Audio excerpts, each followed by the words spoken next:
আজকের গল্প ডাক্তারের সাহস। গল্পের লেখক প্রবোধ কুমার সান্যাল। বরাহনগর জায়গাটার নাম সকলেই জানে। কলকাতার উত্তরে মাইল 2 গেলেই বরাহনগর। আজকাল শ্যামবাজার থেকে মোটর বা বাসে যাতায়াত করা যায়, আগে যেতে হতো হেঁটে কিংবা শেয়ারের গাড়িতে। শেয়ারের গাড়ি ছাড়তো কোম্পানির বাগানের মোড় থেকে। এক একজনের 4 আনা করে ভাড়া ছিল। কলকাতায় যাতায়াত করতে গেলে এছাড়া উপায়ও ছিল না। বরাহনগরের বড় রাস্তা দুধারে তখন কলকারখানা, মুটে মজুর, দোকান বাজার, পাট আর ভুসিমালের আড়ত, এসবেরই ভিড় ছিল বেশি। এদের ধারে ধারে শ্রমিকদের বস্তিগুলো দেখা যেত। দিনের বেলায় পথে শোরগোল, হইচই, গরুর গাড়ির দল, জন মজুরের হল্লা, মালগাড়ির আমদানি রপ্তানি, এমনকি মারামারি পর্যন্ত লেগে থাকত। কিন্তু সন্ধে হলেই তাদের আর চিহ্ন পর্যন্ত নেই। পথ হয়ে যেত নির্জন মরুভূমি। রাতের বেলায় সে পথে হেঁটে যাওয়াও নিরাপদ ছিল না। মাঝে মাঝে 1-2টা কুকুর কেবল ডাকতে ডাকতে চলে যেত। অনেক অসতর্ক পথিক নাকি অনেক দিন রাতে এই পথে গুন্ডাদের দ্বারা লাঞ্ছিত হয়েছে। কয়েকজন ভদ্রলোক এ পাড়ায় থাকতো, কিন্তু তারা গঙ্গার কাছাকাছি জায়গায় থাকতো। তারা স্টিমারে কলকাতা আনাগোনা করতেন, সকালের দিকে বেরোতেন, আবার ফিরে আসতেন দিনের আলো থাকতে থাকতে। তার একটা কারণও ছিল। যে পথ দিয়ে তারা পাড়ার ভিতরে ঢুকতেন, সেই পথের দক্ষিণ দিকে একটি প্রকাণ্ড পুরনো বাড়ি অনেক দিন ধরে পড়ে আছে। সেই বাড়ির ধার দিয়ে সন্ধ্যার পর হেঁটে যাওয়া তারা উচিত মনে করতেন না। বাড়িটা এখনকার পূর্বকালের জমিদারদের ছিল। এখন সে জমিদারও নেই, তাদের আগেকার ঐশ্বর্যও নেই। কেউ মরে গেছে, কেউ ছেড়ে চলে গেছে। কিন্তু এই অট্টালিকা এখনও তার ভগ্ন দেহ নিয়ে অতীতকালের স্থবির প্রহরীর মতো দাঁড়িয়ে রয়েছে। বাড়িটা জনহীন, নানা আগাছায় পরিপূর্ণ, বাদুড় আর চামচিকের বাসা, শেয়াল আর সাপের লীলাভূমি। শুধু তাই নয়, লোকের বিশ্বাস এ বাড়িতে নাকি কোনো গভীর রাতে মানুষের কান্না শোনা যায়। আগেকার সেই জমিদারদের 2 মেয়ে নাকি গলায় দড়ি দিয়ে এখানে আত্মহত্যা করেছিল। অর্থাৎ এই বাড়ির অন্দরমহলে ভূত আছে।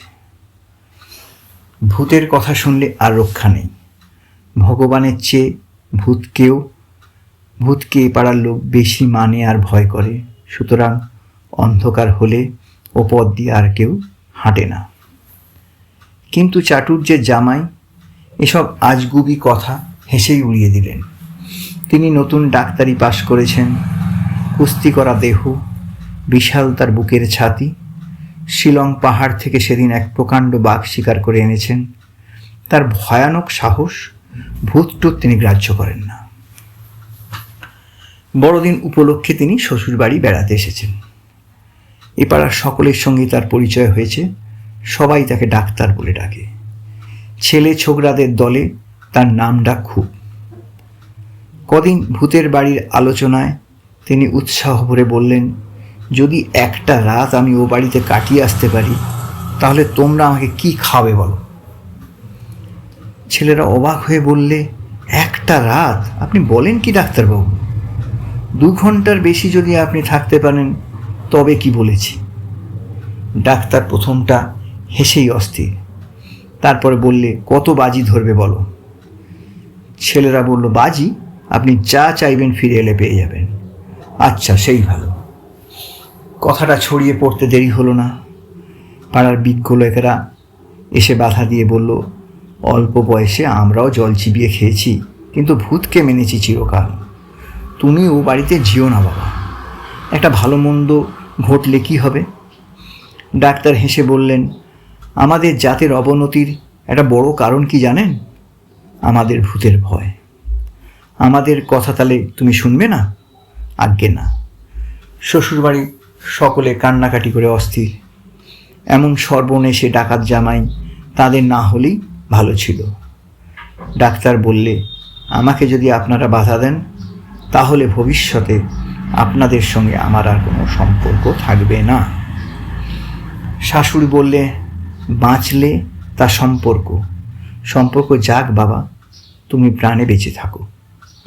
ডাক্তার কারো কথা শুনল না। তার বন্দুক আছে, কুকুর আছে, দেহে অপরিসীম শক্তি আছে, তার কিসের ভয়? সকলের বাধা নিষেধ অগ্রাহ্য করে তিনি প্রস্তুত হতে লাগলেন। সেদিন ছিল অমাবস্যা। ডাক্তার কোট প্যান্ট পরে বন্দুক হাতে নিয়ে টর্চটা পরীক্ষা করে হেসে বললেন, রেডি। রাত তখন 10টা বাজে।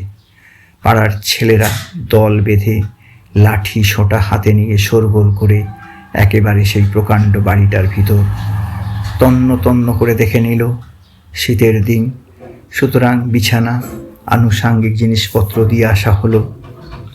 বড় একটা ঘড়ি রইল টেবিলের ওপর, একটা জলের কুঁজো আর কাঁচের গ্লাস, একটা লাঠি, এবং বলাই বাহুল্য কার্বাইডের একটি উজ্জ্বল আলো।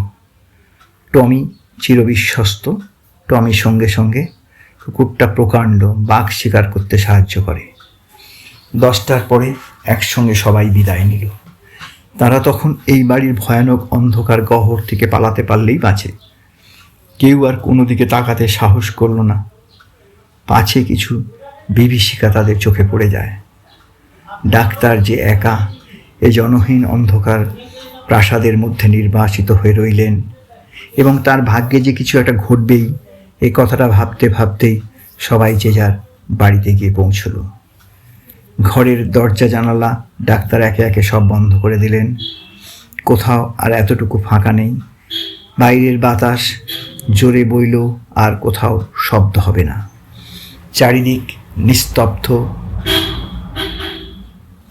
এই বিশাল অট্টালিকার বাইরে যে রাস্তাঘাট আছে, লোকালয় ও মানুষ আছে, কর্ম কোলাহলময় জগৎ আছে, তা কিছুই বোঝার উপায় নেই। এখানে শত শত মানুষের মৃত্যু ঘটলেও কেউ কোনোদিন জানতেও পারবে না। অমাবস্যার অন্ধকার যেন একটি প্রেতপুরীকে উদরাস্বাদ করছে। ঘড়িটা টিকটিক শব্দ হচ্ছে। 11টা বাজল। নিজের নিঃশ্বাসটা যেন ইতিমধ্যে কখন ভারী হয়ে উঠেছে ডাক্তার বুঝতেই পারেনি। 5 জনে আগে থাকতে ভয় দেখিয়ে দিয়েছে, তাই এই দুর্বলতা। মনে হলো ঘড়িটা যেন আর একটু আস্তে আস্তে শব্দ হলে ভালো হতো। ওটা ভয়ানক জীবন্ত, অবাধ্য। বিছানার ওপর বসে ডাক্তার একবার এদিক ওদিক তাকালেন। দেয়ালগুলো জীর্ণ, তার গায়ে নানা রকম আঁকিবুকি কাটা, অনেকটা যেন মানুষের কঙ্কালের মতো, খুটখুট। ডাক্তার চমকে ফিরে তাকালেন। না, কেউ নয়। বাতাসের শব্দ? না, বাতাসের নয়, বোধহয় কোনো পোকামাকড়ের আওয়াজ। কিন্তু কোন দিকে? জানলায় না দরজায়? খটখট। কে ধাক্কা দিল দরজায়? টমি মুখ তুলে তাকালো। একবার সে একটু ঘুঁ ঘুঁ করে উঠল। সে যেন বাঘের সন্ধান পেয়েছে। না, কেউ নয়, বাতাস। পুরনো দরজা, বাতাসে একটু নড়ে বই কি। টমি তার প্রভুর কোলের কাছে আবার মুখ নিচু করে পড়ে রইল। ডাক্তার হাত বুলিয়ে দেখল তার বন্দুকটা ঠিক আছে কিনা। নিজের হাতটা যেন সহজে আর নড়তে চাইছে না। কেমন যেন মনে হতে লাগলো নিজের ওপর কর্তৃত্ব তিনি হারিয়ে ফেলেছেন। তবু অনেক চেষ্টায় তিনি গায়ে ঢাকা দিয়ে শুয়ে পড়লেন। চোখ বন্ধ করবার চেষ্টা করলেও কিন্তু পলক পড়ছে না। চোখের তারা যেন স্থির হয়ে গেছে, পাথরের মতো প্রাণহীন। ঘড়িটা টিকটিক করছে। ওটা যেন জীবন্ত মানুষের মাথা, যেন ওর চোখ কান নাক আছে। ডাক্তারের দিকে চেয়ে হাসছে, প্রেতের মতো হাসি। হঠাৎ তার দৃষ্টি পড়ল দেয়ালের গায়ে। ও কি, দেয়ালে সেই আঁকিবুকি, সেই মানুষের কঙ্কালটা নড়ছে কেন? ডাক্তারের বুকের ভেতরটা রক্ত জমাট বেঁধে গেল। কঙ্কালের গায়ে মাংস লাগছে একটু একটু করে। হাত, পা, বুক, মাথা, মুখ। উজ্জ্বল আলোয় সেই কঙ্কালটা বিরাট দানবের চেহারা নিয়ে দেয়ালে উঠে দাঁড়ালো। এবার হাত বাড়িয়ে তার দিকে এগিয়ে হাত বাড়িয়ে আসছে। হাত বাড়িয়ে ডাক্তার বন্দুকটা ধরার চেষ্টা করলেন, কিন্তু হাত উঠল না।